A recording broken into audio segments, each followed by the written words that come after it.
Hello and welcome to PROGcast's very first podcast. As you can see, I'm standing to a very tall guy here to celebrate the beginning of it. We hope to discuss everything that's relevant within the SA music industry and also shed some light on the state of it and give well-deserved exposure to those within it.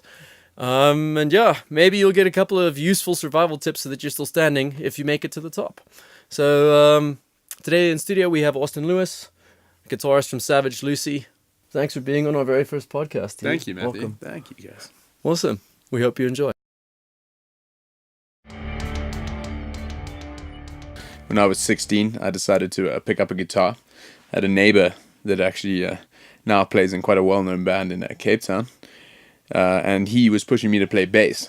And I decided that I didn't really want to play bass. I kind of, no offense to any bassists, but I just felt like getting into guitar. And from there, I kind of played with their band and slowly got into it. And I didn't think it would be something that I would take or took seriously. And through school, I kind of just got more involved in music. And within a year of playing guitar, I was already playing in a kind of indie band.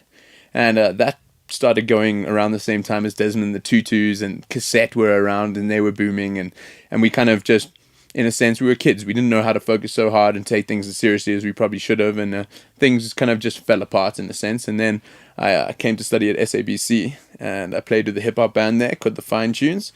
Very strange and very different to what we do now, but kind of commercial hip-hop, and that got me into that side of things. And through SABC, guys pushed me to kind of take my music more seriously. And from then, I kind of just studied through that, in a sense. So I kind of studied guitar for a couple of years, and from there on, kind of now work with Savage Lucy. And before that was Mirkwood, but Savage Lucy has become the kind of main game of what I've been doing for the past 3-4 years now. So, yeah. Interesting. I mean, studying music wasn't necessarily what I thought I would do through the production side, but, I'm glad I have. I kind of put the hours into it, and it's starting to slowly pay off, you can see I'm pretty skinny, so that's how it is, I think initially probably old rock and roll, like an old kind of, you could push it towards prog, Led Zeppelin, Danzig, Uriah Heep, the old kind of steezy rock and roll. And then towards kind of White Stripes, the bluesy vibes, and then the Tool, the Animals as Leaders, Explosions in the Sky, 65 Days of Static, that kind of, progressive side of being emotional and etherical, as well as kind of having hooks and something that is catchy, and I think that the progressive guys really have a way of doing that and creating emotion and music that is technically quite something to behold in the sense, It's interesting. I mean, I guess there's many ways of approaching things. I work with Line 6, and many people disbar that as something that solid-state amps don't really have a lot of thump behind them, which I can understand, and I kind of fully agree with them, but the setup I run is a Veta 2, so instead of having lots of pedals, everything's involved in it. So there's lots of effects banks, synth banks, delays, reverbs, and lots of parameters in which you can edit from it.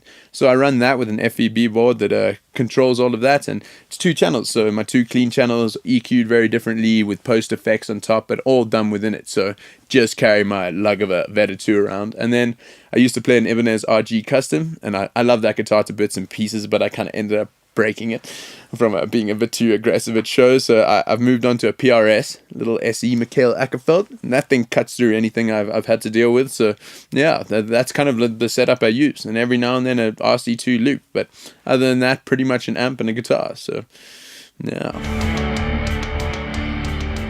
I think at the time the old members of Savage Lucy had a band together called Mirkwood, and that kind of came to an end for various reasons, and I needed a place to let out my art. I was still studying, and there's a lot of music within me that I want to produce and put out there, and I wanted to do it in the smallest way I could, in the way of having a 3-piece band and not having too many members involved with it, and also having it in a way that you still are creating a full sound. So we kind of wanted to push the envelope, not saying that we do and that we are, but we wanted to make something that made South African musicians kind of get a bit antsy in their pants, kind of worry a bit, because there's kids out there that are making some really crazy music, and we can't just sit whacking out pop songs all day long and mocking the American genre and the European genres. Let's, even though progressive music or experimental music, as I would like to terminalize it, does come from America and a lot of European kind of places, but we've got to somehow bring it here and say, guys, we've got to challenge this. Something needs to happen here where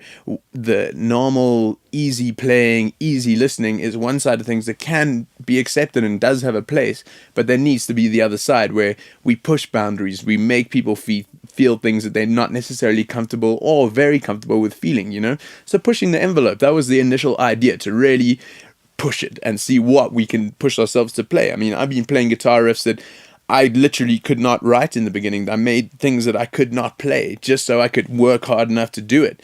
And there's still going to be shows where we're not as tight as we should be in. There's going to be little embellishments and problems here and there. But the whole idea is that the show as a whole motivates people to go put more hours into it and to say, you know what, I don't need to work a 9 to 5. I don't need to do anything that anyone says I need to. I'm going to do what I want to do. And maybe influence some people through that, and maybe make some people more confident in their own decisions. So, yeah.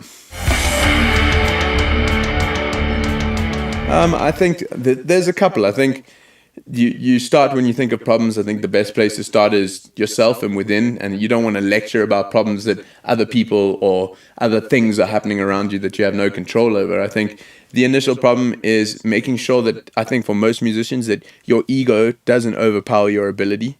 I think it's very important that if you're going to have a form of ego and you're going to have a perspective that is strong and powerful, that you put a load of work into it, you know? You make sure that you're really paying attention to making sure your product, for me as a guitarist and in a sense as the person that writes our music, that I make sure that it's good. I make sure that if I have an arrogant attitude in any way or form, which at time you're going to have, don't be unarrogant so you never get an opportunity. You have to have confidence and you have to have a sense of illusion that pushes you somewhere, but don't let it bite you. Don't be more than you actually are. And I think being humble, in a sense, is that. I mean, you be nice to people and treat people with respect, because you're never going to do anything by yourself. It's never going to just be you that makes it. I mean, today I'm in a room with you guys because you guys have put me here. I didn't do this. I'm not the one that put this together. You know, you got to be humble to the fact that there are other people, first of all, trying to do what you're trying to do, and other people that will help you if you have a good attitude and you show that you're going to help them, you know. And I think the other thing is dynamics between people. You're a family, and as a family, there's no kind of softness in how you can deal with each other. There's the emotional side of people being in a room, and then there's the artistic side of egos trying to create art.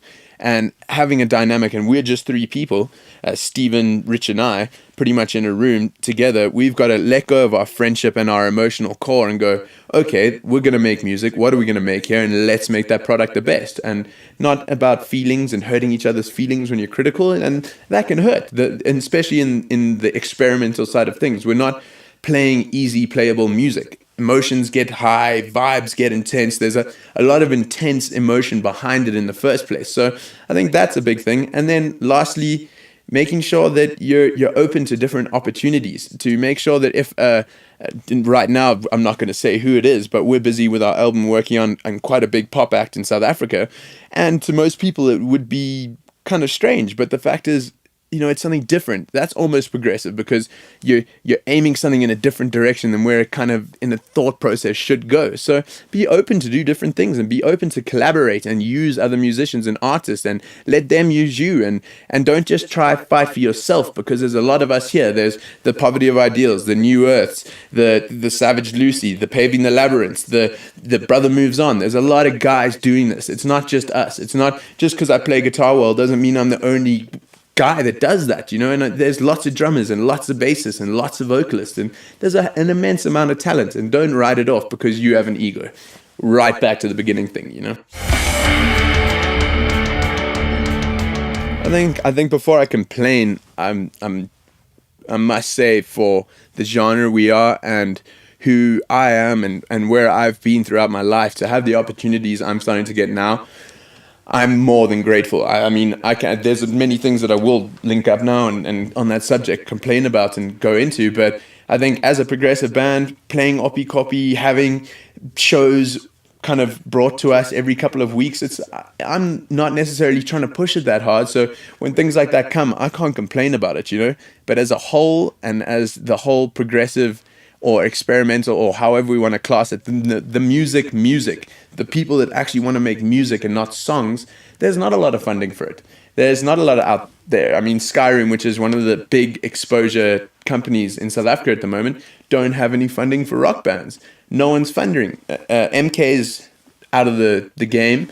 There's no radio stations. I mean, there's Tux and Vits that have a bit of rock in it and stuff, but there's no funding. The kids, if you look at the marketing and the opportunity to place marketing towards an audience, unfortunately, it's a lot of kids that don't have a lot of money. And I think that's where it comes down to our responsibility to start taking ourselves more seriously and go, you know what, we should be playing high-end bars. We should have sponsors. We should have big festivals, not going, oh, that's weird, you got a progressive band. It should be like, you know what, that's music.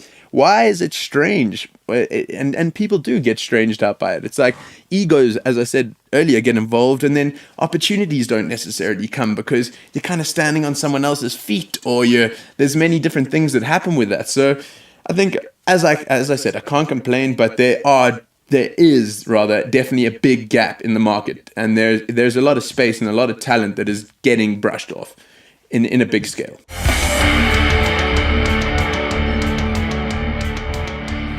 This should not be such a hard thing to get our hands around. This should not, if people have been doing it for years, why is it different for us? Why, because we don't have a vocalist, should we be harbored upon?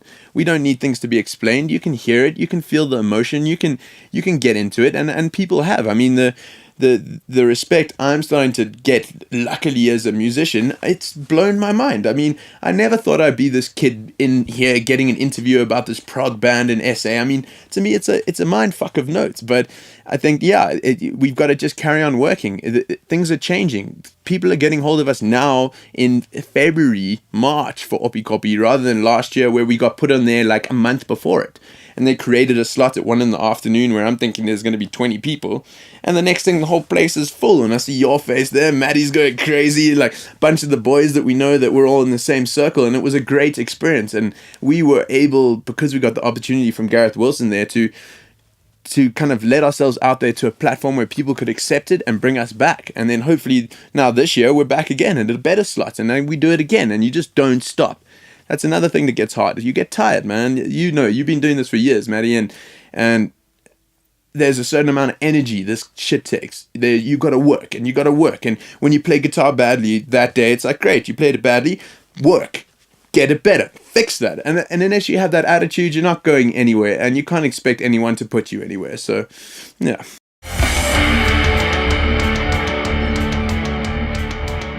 Well, let me put it this way. Definitely, I wouldn't say we have. I would never have the ego to say we've written anything timeless. And I can be nailed for being quite a critical guy. And I always will be, because it's part of my character. And there's nothing I'm going to do to change that to suit anyone that's out there, because it's not going to happen.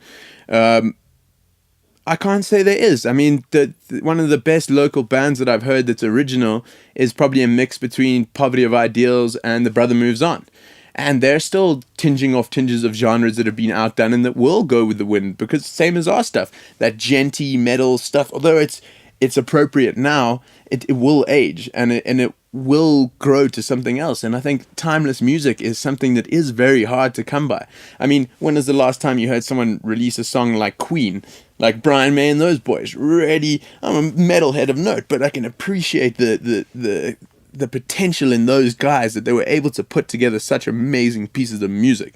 And I can't say I've ever written anything close to that. So, you know, and when it comes to other people in SA, they're making music to make people happy. And you're not going to create something that's timeless and really beautiful if you're doing that, because it has no soul.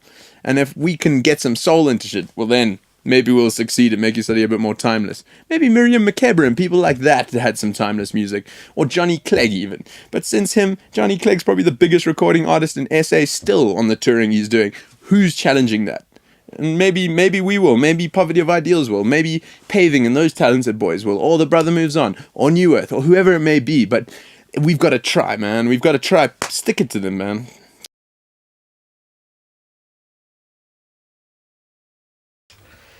Not to offend any of my friends out there, because I love you all very, very, very much. But I think if I'm going to tell myself I need to work very hard, that we all fucking well do, because we do. We've got a lot of work to do. depends how far you really want to push it on genre, the genre and the accuracy of that. But when you look at people like, I don't like them, but Periphery, and you look at people like Porcupine Tree, or you look at people like Animals as Leaders, or Hakian, those guys, like, they've taken it seriously, bro. Tosin Abasi was like a waiter for years, and he played with a whole lot of bands, and he just worked every day at that stuff, you know? I don't want to play his music, I don't want to be that dude, and I don't want to play anything in that style, but he's a good person to look up to and saying, like, I take it this seriously, bro. I really, like, when I touch this thing, you can hear I've put the hours in. And I think we've all got a hell of a lot of fucking work to do. All of us. I was at band practice today and we're giving each other shit. We're going like, you know, let's get it. Work, dude. That's all, pretty much.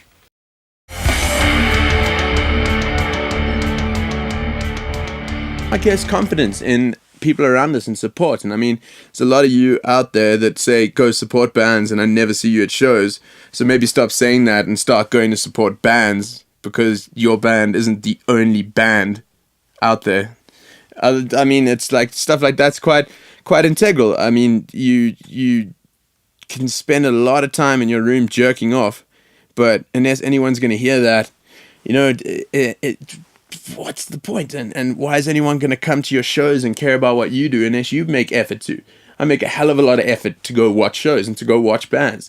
I mean, like, it's very rare that I hear of a band gigging that I haven't seen. And then if it is a band I haven't seen, I'll go watch them. The one band I'm dying to watch is Conqueror, because I've heard those dudes are really crazy, really proggy but medley, and have lots of little short songs and interesting stuff. I mean, those guys are making effort to get out there. I'm sitting here, I've never seen them, but I'm talking about them. The guys exist. They're in Joburg. They're here, you know? So I don't know, man. I don't know. It's just going to be the responsibility of holding each other's backs. Like, Maddie, like what you're doing here. You've pulled me in here and you're going, yo, Aust, here's a opportunity to have an interview. It's like helping each other here. There's ways in which you don't have to be so selfish about what you're doing, because at the end of the day, why do you, as a guitarist, people say, well, you could do stuff by yourself if you wanted to. Yeah, I could. And I also could be the biggest wanker on the planet, because I want a band. I want a crew. I want a bunch of people in a room that's a team that goes, fuck yeah, man. Do you see what all of our bands did here? Do you notice how New Earth and Savage Lucy and Poverty of Ideals have started a change in this industry in the past 3 years? And we've done it. We said it back then and we've started doing it.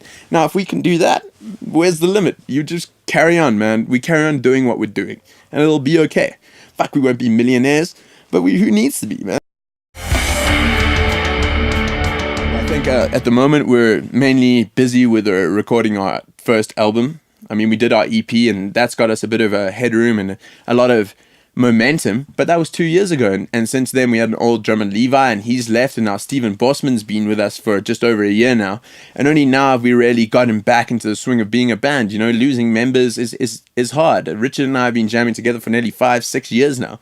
He doesn't have any musical training or anything like that, but he's worked really hard to be part of it, and with a full-time job and everything he does, he's held up stuff together. So now Steve's there and he's a session drummer and he's great, and we all work together really well and we get along, you know. So now it's getting this album together, making sure the quality of it is really good, because the production quality is important.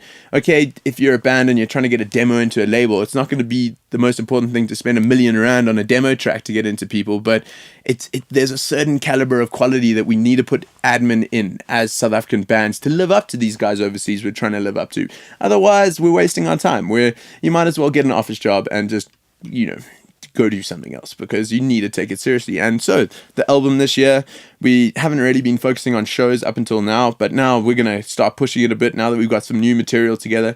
We also don't want people hearing the old stuff that we've been playing for years. You know, it's time to change that up. So that's what we're busy focusing on now.